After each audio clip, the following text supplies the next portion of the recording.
شغل الفاضل جبر ير أو أن لا على الحماضي أيام كوب لابيا وجبر عن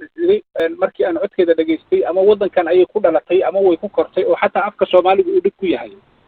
gabadhu waxay leedahay aniga oo yar ayaa hooyaday isiisanin ninkiina kadib ayay dhibsatay waxay taagan tahay hal ugu furo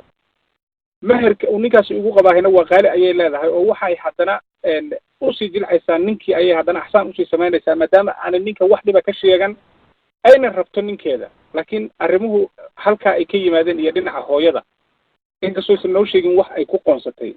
waxay leedahay 4,000 wax ma ka dhimi karaa oo ma u khafiifin karaa hadday noqoto lacalla inuu furo maxaad se igula talinaysaa ayay ku leedahay sheekhuna alfaadil falyatafadal mashkuuran wa maajuura iyadoo weliba ducana ku weydiisanaysaa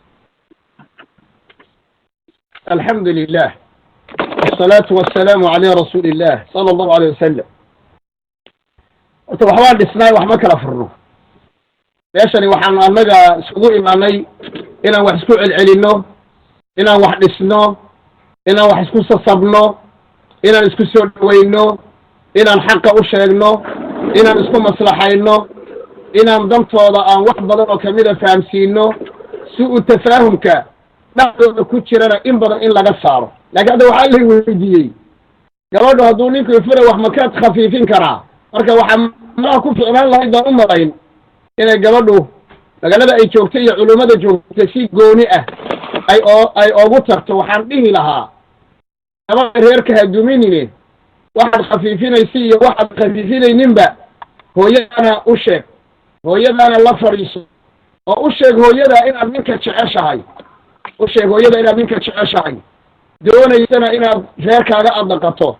كدبنا هدي نقطة ريرك إلو الدين ومركه فعلا قبل وحي حق ولا هاي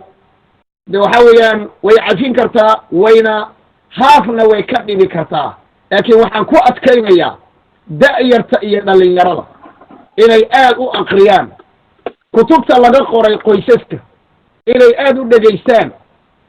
cajaladaha laga duubay qoysaska inay koorsooyin iyo inay qaataan ku saabsan reeraha dhalinyarada waxaan leeyahay isu sabra oo isu dulqaata wadamo khatar abaad joogtaano carruuradaad isu leedihiinna kaba sii daran hooyooyinka waxaan leeyahay aabbayaalka aan ku jiro anugu waxaan leeyahay carruurteenna aan gacamaha aan gacmaha wada qabanno oo aanu la talinno oo inay dhismaan aanu ka shaqayno ayana ka shaqaynin in ay dumaan ay reeraha aan inay sababan ugu noqonno inuu guriga dumo aan dhalin aad ooga ilaalino in badanna su'aasha noocan oo kale ah way soo noqnoqotay laakiin dabcan su'aalaha inay soo noqnoqdaan mudan bay ku jirtaa su'aashan oo kale marka gabadha waxaa leeyahay sabar oo dul qaado oo hooyadaana xaqiiqda iyo dhabta afahamsi zawjkaaga reerkaagana dhaqo biillahi tabaaraka wa tacaala walaalahana waxaan leeyahay halkan waxbaan isku habaynaayo waxbaan isku sasabnaaye bal wixii kala taga markaydin soo marto wadaadada oola taga dhaha wallahu aclam